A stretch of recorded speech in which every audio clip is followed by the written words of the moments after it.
Yo.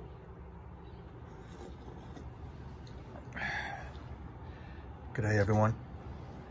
Bobby O here. Early in my morning, and the sunrise is being blocked with a thick blanket of clouds, which I like, so the heat doesn't come in here. There's moi. There's my new vacuum cleaner. Didn't get the Dyson this time. Had a Dyson a long time ago. Hey everyone, that's a Shark. Just rechargeable and easy to use.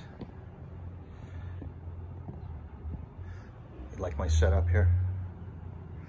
That's green tea bag, and I got my Dior paper here as a backdrop. Hey, I wanted to show you my two watches that I have. The two watches that I've only had for decades now. I remember growing up, I've always liked watches. My father liked them, so he said, you know, you always have to have a watch. A man has to have a watch. You know, he doesn't wear jewelry other than cufflinks and a watch, maybe some other things. But I remember I had a nice Seiko from Japan, a chrome or a silver one, and it was an automatic, and I loved it. I don't know what happened to it. I think I lost it. Then in college, I had that Casio digital one, Sirius, 50 meters or 100 meters, and stopwatch, big, you know, see how fast you can turn it on and off in 0.13. But these are the watches I wear in my videos, and a lot of you guys, and myself included, I notice. If you notice this one, my Explorer 2 white face, it doesn't move. That's because it's broken. For the second time, it's been fixed. It's been through all my adventures as a photographer, banged around in Utah, maybe almost losing my life, clinging to the side of a canyon. And what did it was, I dropped it in my bathroom and with a tile floor, and it landed on the bezel, on the crown, on the knob. Watches, fine watches are like perfume. Don't take them into your bathroom. Don't use them in your bathroom or any room that doesn't have a rug on it. If your bathroom has a rug, fine, you drop it, your watch is gonna be fine. But it landed right on here, and it busted. I got it fixed. It started moving, but then it finally died a couple of years ago, and I wear it. Don't need to wear it for the time, because we don't even use our watches to tell time anymore. But I'll tell you about both of these. I'd say the Explorer 2 is my favorite, and if I had tons of money and I was a rich guy like my college mates, I would have the black face of this, you know. That's me. I would have the same watch in a different edition, just like perfume, and like backups, you know. But at the time I got this, I lived in Jackson Hole, Wyoming, and then I was visiting here, family in Hawaii, back and forth, so I wanted the 2 time zone. I wanted the watch that went to Mount Everest first. Got this in 1998. I knew and became friends with the jewelry shop owner in town, and she was gorgeous and around my age.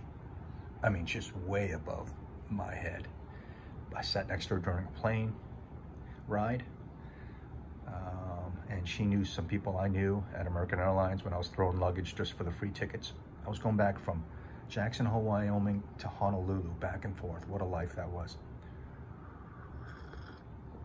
She gave me this watch at her discount. I think, I'm not kidding, I can't remember exactly, but it was around $1,600. This is 1998. And it's been with me ever since. From my, like I said, all my photography adventures in Alaska, the West, the Rocky Mountains, and here in Hawaii. This one, I'll get to the perfume in a second. This one on the left was my first fine watch, and it's more older than this. It's 1987. It was from my college graduation, my university graduating gift. And it's a Jubilee two-tone.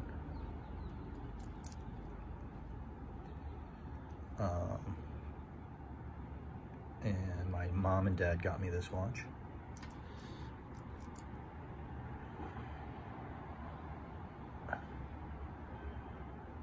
And I absolutely love it, and it keeps on ticking.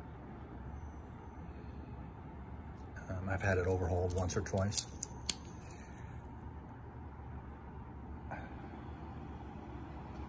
And that is the right time.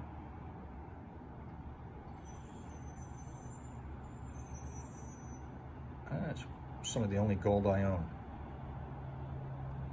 So like I said, 1987. That says something, huh? I love watches. My great friend from college in my fraternity, he's got more money than Davy Crockett. He can actually buy the watches we talk about. But if I had his money, I'd buy a Breguet. I think, is it called the Constellation or is that the IWC? Breguet's with the blue dials. Louis Breguet invented the tourbillon, right? Pretty complicated movement mechanism inside the watch, independent of gravity or something like that, inertial. And I'd have an IWC,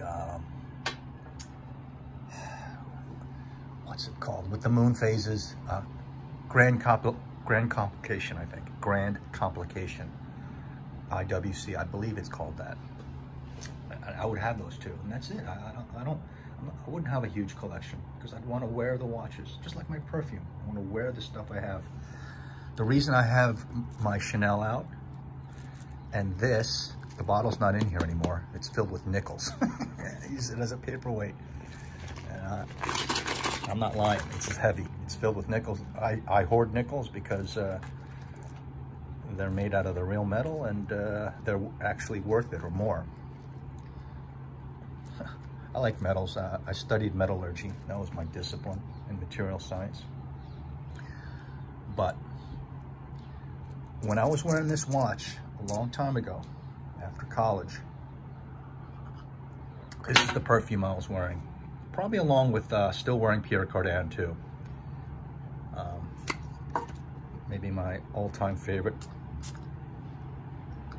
perfume in the world. I guess it was this version too. I can't be totally sure, but I do remember this. I don't know if I got this myself or my parents got it for me for Christmas. I just can't remember. And that's what I was wearing, and I've worn it ever since. And well, that's a big blast of lemon.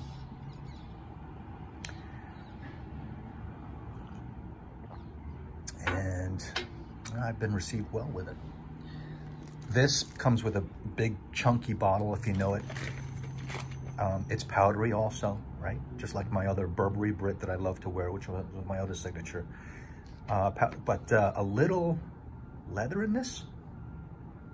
Was it? Yeah, leather, not tobacco. Herrera from then, I went through countless bottles, short ones, tall ones. I had the bottle when I was a frag head, but I gave it away to my colleague's young son because I'm just not wearing anymore. But I just love this scent. A little strong. You're gonna be noticed with this. I remember having stories with this, but when I got this watch, I was wearing this perfume, and that was in Alaska. Jackson Hole, Wyoming, which was after Alaska, my adventure. But that's it. I love watches, but I don't collect them. And I only have two. I only need two. I only need one.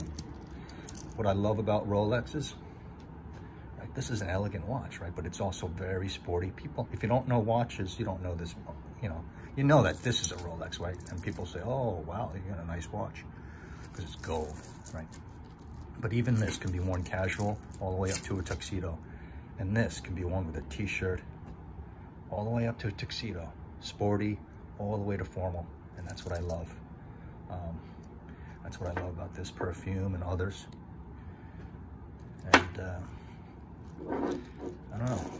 kind of goes back and forth. That's why I love Rolexes.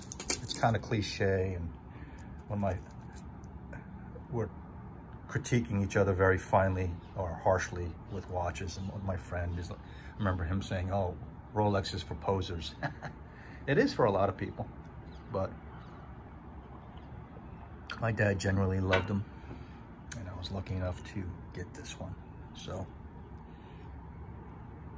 I don't follow watches anymore, but I do notice them.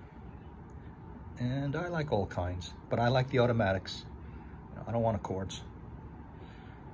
Let me know what you think. Let me know what you like to wear.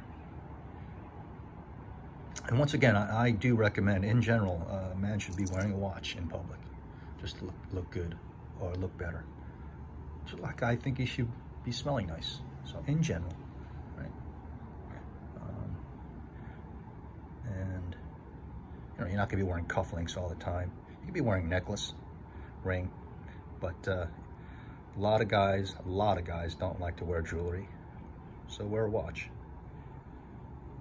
Forever stuck and broken, but I'll wear it. And that red dial would tell the time, the 24-hour time in the other time zone. So one time would be Wyoming and the other time would be Honolulu. And I had fun with that, going back and forth. So that's my shtick. I thank you for tuning in as usual in this episode of Watch Time and Perfume Scents. So let me know what you like and what you don't like. Anybody out there in the comments, throw me a Breguet or an IWC Constellation, and I'll thank you. See ya. Bye-bye.